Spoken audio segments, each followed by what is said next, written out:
Para 2017 el sistema de salud habría perdido unos 7 billones de pesos por corrupción y la deuda de las EPS sumarían unos 25 billones. Ahora bien, debemos comprender que existe una institución que se llama la ADRES, que es la encargada, en pocas palabras, de girarle el dinero del gobierno nacional a las EPS. Veamos en este corto video cuánto le gira el gobierno, es decir, los colombianos, a las EPS que son privados. ¿Cuánto le giran ADRES, ustedes, al sistema de salud? 84 billones de pesos al año para este año 2023. 84 billones.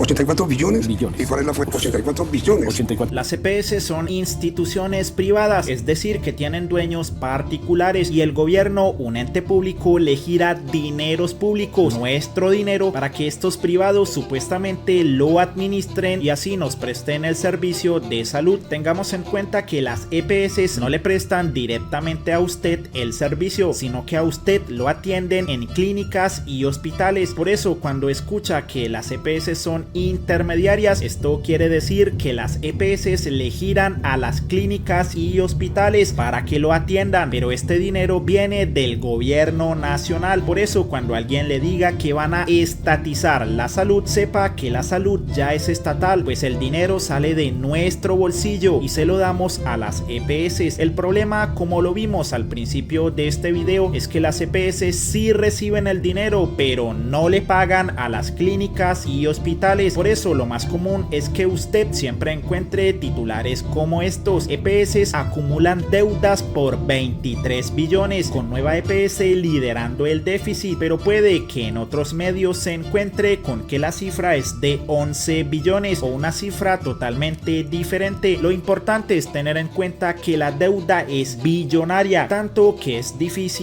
de calcular, pues cuando Carolina Corcho, es ministra de salud del gobierno Petro, dijo que las EPS le debían 50 billones a clínicas y hospitales, lo único que hizo Revista Semana fue sacar un titular poniendo el foco en el error de la cifra, pues no eran 50 billones sino 23 según la Supersalud, como si un error fuera el problema más grande del país y no la gigantesca deuda de las EPS. Pues los congresistas del Centro Democrático sentían orgullo al decir que la deuda era de 23 billones y no de 50, como si eso no dejara mal parado a sus gobiernos. Pero fijarse en un error fue lo más conveniente para los medios. Lo que no es un error, tal como lo tituló Corrupción al Día, es que las EPS no quieren dejar de recibir el chorro de billones que reciben. Como se lee en su artículo, la oposición a la reforma de Petro, no solo de congresistas sino de las propias EPS, se centra en los billonarios recursos que manejan, lo cual cambiaría de aprobarse la reforma. Pero si usted fuera una EPS, ¿cómo se aseguraría que un partido político votara a tu favor? Para eso conozcamos la historia de la EPS Sanitas, que según su mismo sitio oficial nació en 1980. En el 94 nació la EPS Sanitas y hasta inició operaciones en Venezuela en el 98, llegando a Perú, Brasil y Estados Unidos. Pero miren esto, la organización, ahora internacional, pasó a llamarse Keralty. Y si nos vamos al informe de donaciones al Partido Centro Democrático, qué casualidad, Keralty les donó la cantidad de 35 millones de pesos. Y ahora todo comienza a tomar sentido. Con este tipo de donaciones, ¿cómo esperamos que los congresistas sean objetivos al momento de votar por las leyes y normas para los colombianos? ¿Cómo esperamos que luchen a favor nuestro y no de empresas internacionales? Y es que ahora en el Congreso se debate la reforma pensional, pero tal como lo mencionó Pizarro, los opositores se niegan a discutir y pretenden deshacer el quórum. De hecho, estas fueron las palabras de la congresista. Pero la oposición,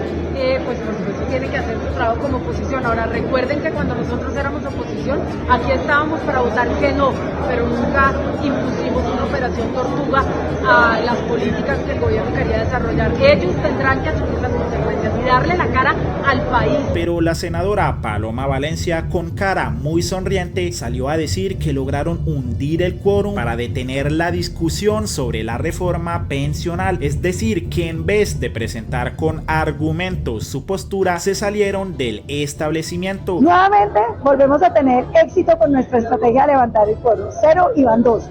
Ya van 2 sesiones que no se logra el quórum. Y a eso que suspendieron, faltando 5 segundos, una votación donde no iba a haber quórum. Hay que estar muy pendiente de los que están haciéndole el quórum al gobierno. Ya revisó si su senador es de los que está ahí, ya revisó si su partido es de los que está ahí. Estén muy pendientes, escríbale a sus senadores, a su partido. Hay que hacer presión, porque no podemos dejar que nuestros hijos, que nuestros nietos vayan a recibir un país absolutamente inviable. ¿Ustedes se imaginan lo que es de ver el 168% del PIB? Es un país que es inviable, es un país que estamos matando desde ahora para que lo entierren las nuevas generaciones de colombianos.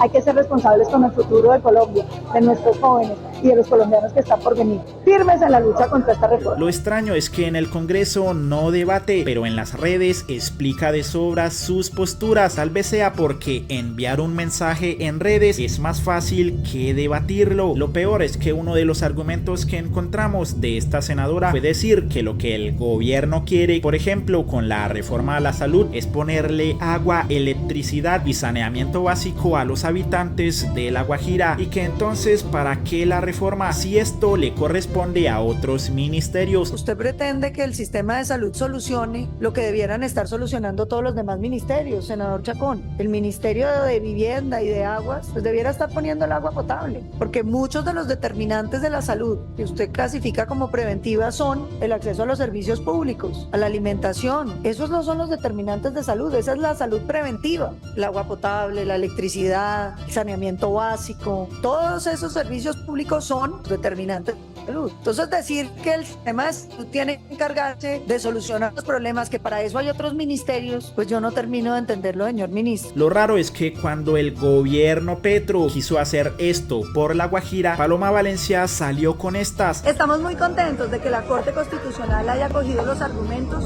para que ese decreto de la emergencia económica de La Guajira se cayera. Ni por un lado ni por el otro. Por eso uno de los primeros en responderle a Valencia fue David Racero. Y le exijo respeto a la senadora Paloma Valencia y al Centro Democrático. No por burlarse de los congresistas como ella cree, riéndose por haberse salido de la plenaria, sino por burlarse de los colombianos, por no querer tramitar la reforma pensional. Firmes en la lucha contra esta reforma. Se ríe, se burla porque cree que es una pelea entre partidos contra el presidente Gustavo Petro. Claro, ella no dimensiona porque no lo vive en carne propia, lo que significa tener un familiar que no pueda pensionarse.